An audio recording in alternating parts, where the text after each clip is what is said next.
na produção, na casa da vovó. E olha a fartura, meu filho. Olha, olha, nossa fogueira tá linda. Tem até siri. Olha, gente, bolo de mandioca, bolo de milho. Aqui, nesse negocinho aqui, tem canjica. Aqui tem, a gente chama de grolado, mas é farinha de manchada, né? Mandioca, tapioca. Papai do Riquinho.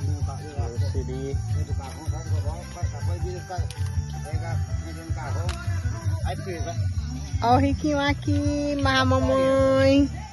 Olha o vovô. Olha o vovô sem blusa, nem pode, mas tá aqui vovô. Vovô, olha os olhos do vovô como é lindo, ó. Tem vida, rapaz. Tirou o camarão? Olha que linda a fogueira, Riquinho. Olha o titi, aquele que tem o olho bonito. Aí, ó.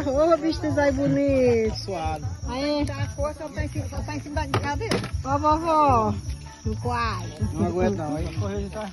Aí, como é lindo, ó. Dá tchau, meu filho. Dá tchau. Dá tchau pro Quai. Dá tchau. Tá olhando pro Dá tchauzinho, dá Cadê a cara dele, ó? A cara dele no... Agora tu grava assim de frente pra ele, leva pra ele passar. Olha. É que tem que aparecer, né? Olha, Henrique, a fogueirinha. Faltou só o Riquinho, faltou só o Vicente.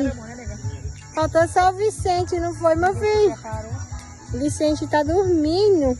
Que cara é essa? Olha a cara dele, ó. Ele pensa que tá ligado o flash, é besta mesmo, ó. Tá não, meu filho. Comendo o que tu? Siri. E você tá fazendo essa boquinha querendo o quê? Olha quem tá querendo comer. Ó, você quer o quê? Onde é que liga o flash aqui, Loró? Tá linda aqui agora, ó.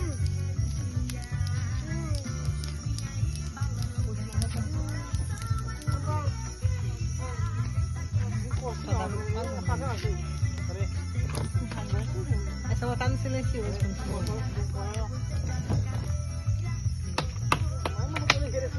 Mais logo, mais logo. Vai. Puxa, já foi demais.